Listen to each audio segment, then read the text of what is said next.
founding of U3A in the UK. Also within the context of the 70 years of the Queen's reign. And what we're trying to do is show some aspects of U3A life. Enjoying entertainment and eating cake, which we don't do very often. And to start us off, I'm going to introduce our Singing for Pleasure group. Now they are led by Jolene Horn, and they're celebrating their 10th anniversary as a group. The medley they've chosen starts with two of the Queen's favourite songs, then swings into the 80s, finishing with an all-time favourite. Our Singing for Pleasure group.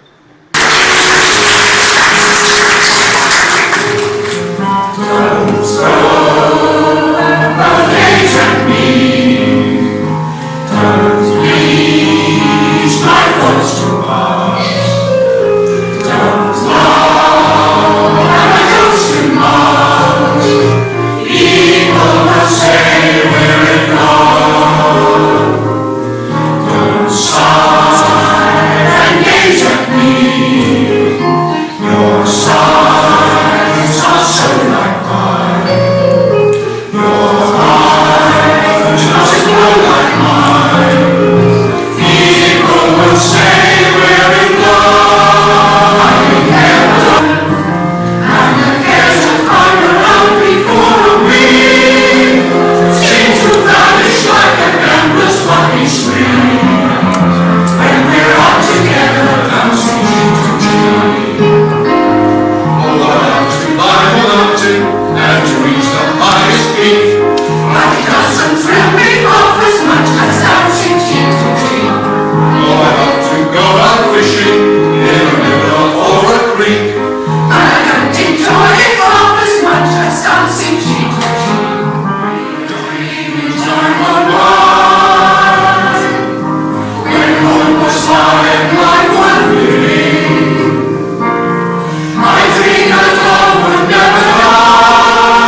I give you an onion.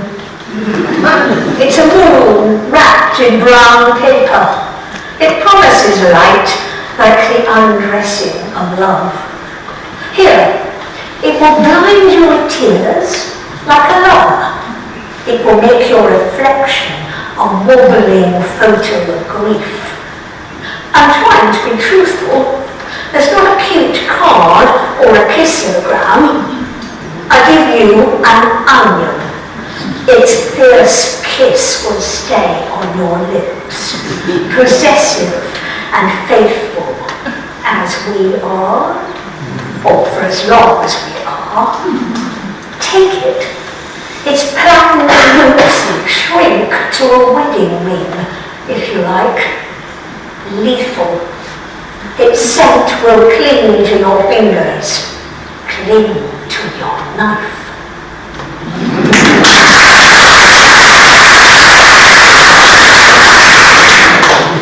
Most of you will be familiar with the words in William Shakespeare's will, which says, "Item, I give unto my wife my second best bed." Caroline Duffy has created this poem around the thoughts of Shakespeare's widow, and so it's called Anne Hathaway. The bed we loved in was a spinning world of forests, castles, torchlight, cliff tops, seas where he would dive for pearls. My lover's words were shooting stars which fell to earth as kisses on these lips.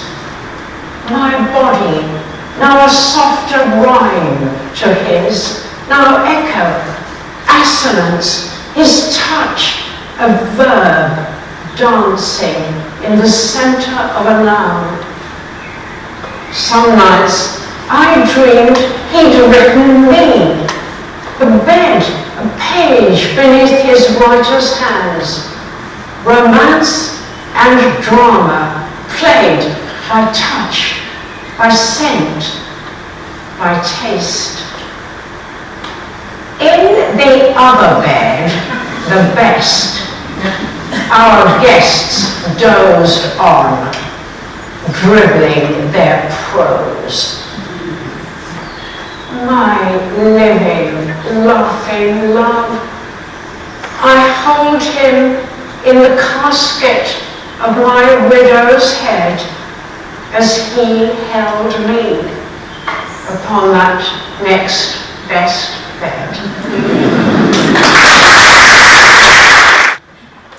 Mrs. Darwin, obviously the wife of Charles.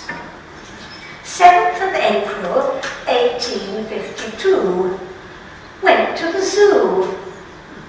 I said to him, "Something about that chimpanzee over there reminds me of you." And the second one is Mrs. Icarus. You know, Icarus flew too near to the sun. I'm not the first or the last to stand on a hillock, watching the man she married prove to the world he's a total, utter, absolute, grade A pillock.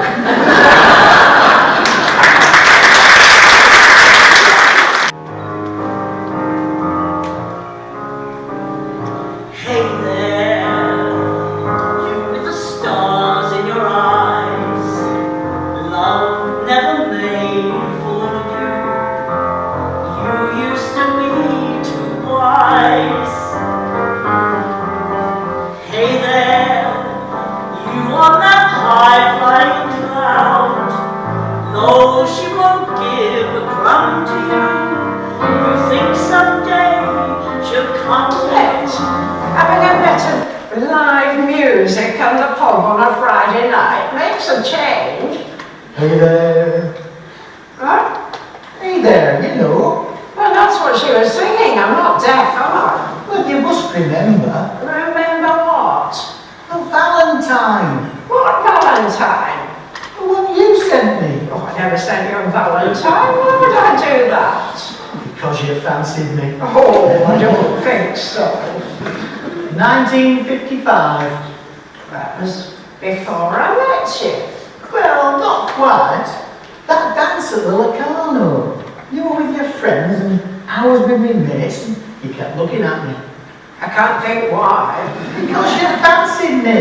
I think you're losing it. Hey there, you with the stars in your eyes. That's what you wrote. How do you know it was me? Well, it had to be, didn't it? Why? Well, Danny Bellini told me his sister said you fancied me. Johnny Greeny? Oh, he was having you on. I listened to that song on Radio Luxembourg. Lita Rosa. She was the best one. Oh, Lita Rosa. You must remember Lita Rosa. She looked a bit like Sophia Loren. she was Italian then, was she? No, I think she came from Liverpool. Yeah. She sang with Ted Heath. Oh, that Prime Minister bloke, I didn't know he sang. No, the Ted Heath Orchestra. You know, big band. If you say so. How much is that doggy in the window? What? She sang that as well. Margaret Thatcher's favourite song. She said so on Desert Island Discs. Say no more. Love never made a fool of you. You used to be too wise. What's that one? It's the next line of the song. I had to listen a lot at that until I got that. And then, though he won't throw a crumb at you, you think someday he'll come to you. And he did. Well, I don't remember you hanging about. All because of that Valentine. But I didn't send it. Someone else must have. You mean somebody else fancied you? Yes. Unlikely though it may seem. Well, who could it have been? But how would I know? One of your mates having a joke. Oh, anyway, he did marry me. It was an emergency. Oh, Bert, I thought you'd worked it out long ago. Our Kirsty was born when we'd been married 6 months. What did you think?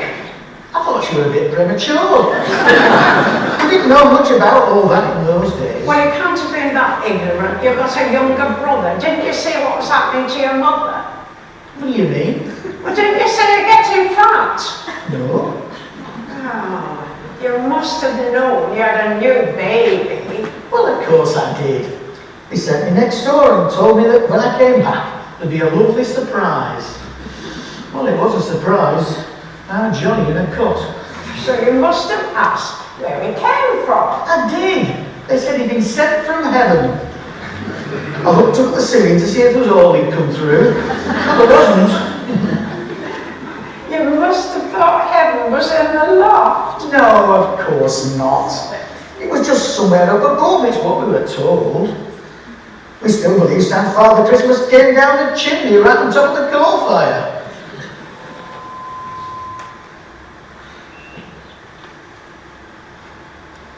You mean you really didn't know? Perhaps I didn't want to know. Well, now you do. I'm just going to the toilet. Hey, What? well, who was it? I can't remember. It wasn't that Danny Bellini, was it? I told you, I can't remember. Oh. And Bert, Yes. you have been a lovely dad. Oh. Just get me a gin and tonic, will you? Yes, right, love.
These are the hands that touch us first. Feel your head, find the pulse, and make your bed. These are the hands that tap your back, test the skin, hold your arm, wheel the bin, change the bulb, fix the drip, pour the jug, replace your hip. These are the hands that fill the bath, mop the floor, flick the twit switch, soothe the soul, burn the swamps, give us a jab, throw out sharps, design the lab. And these are the hands that stop the leaks, empty the pan, wipe the pipes, carry the can, clamp the veins, make the cast, log the dose, and touch us last. People sing the song of U3A. It's the music of the oldies who just won't call it a day. Only maybe slow to start, getting the air into our lungs. We'll have the beating heart when tomorrow comes. Oh, our eyes begin to fade if we have perish grey or white. It's a reason to be staying, all ages not a blight. So put on the stretch and find the future is bright. But who will hear the people singing the song of U3A? It is the music of the oldies who just won't call it a day. Oh, we may be slow to start, getting the air into our lungs. We only have the beating heart when tomorrow comes. Now we join the U3A and the old age is short on thrills. We live the active life, we have experience and skills. So enjoy the life and remember keep taking the pills. Do you hear the people singing the song of U3A? Is the music of the oldies who just won't call it a day? Oh, we may be slow to start, getting the air into our lungs. We only have the beating heart when tomorrow comes.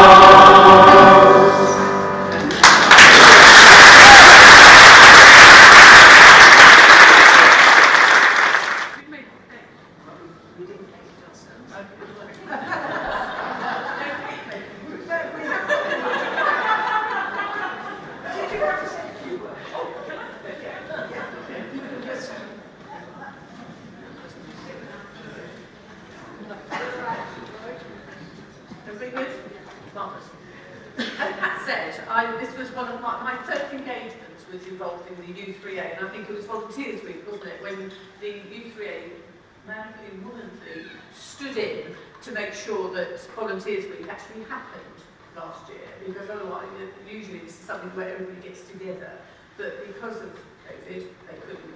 And so U3A, I think, what was in particular, stepped in to make sure that the Volunteer Week happened, and I know that everyone was terribly grateful to them. So I had a look at my notes that I wrote at the time, because I remember it being quite, it was the first time I'd actually been sort of video doing something, but it was strange, because I was in my home on my computer, and your husband was in his home on his computer, and kept critiquing me, so it didn't go well, but we finished off.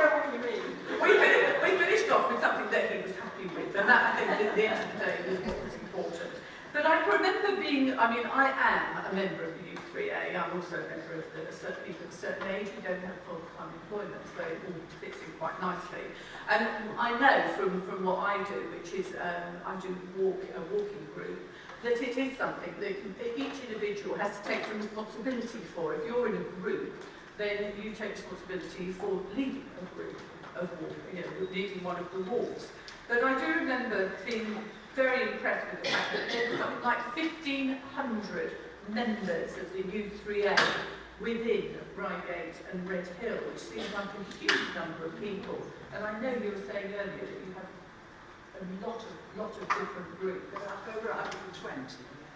So, but the aim of the U3A clearly is to keep people mentally, physically and socially active, to give people the opportunity to learn new skills and to get out there and meet new people and to have a bit of fun, which I think we've had here today, haven't we? I mean, it has just been a really, really enjoyable day. if you aren't a member of the U3A, I really would look it up. I really would, I mean, yeah, look, you could learn to take it.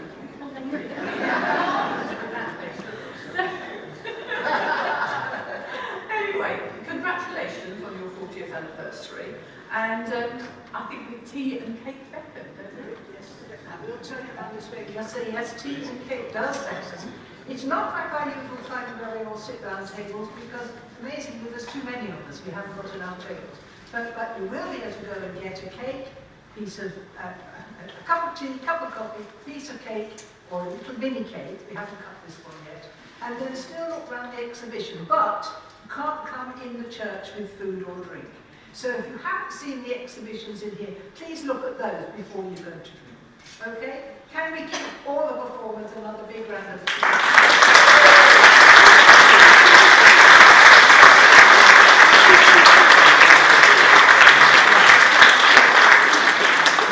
I think Martin needs a particular round of applause.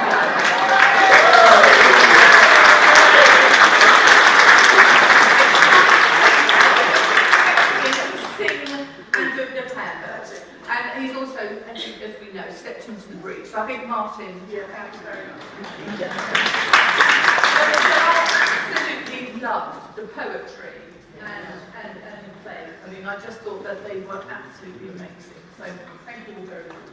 Yeah, thank you. Well, before we all go, big round of applause for Pat.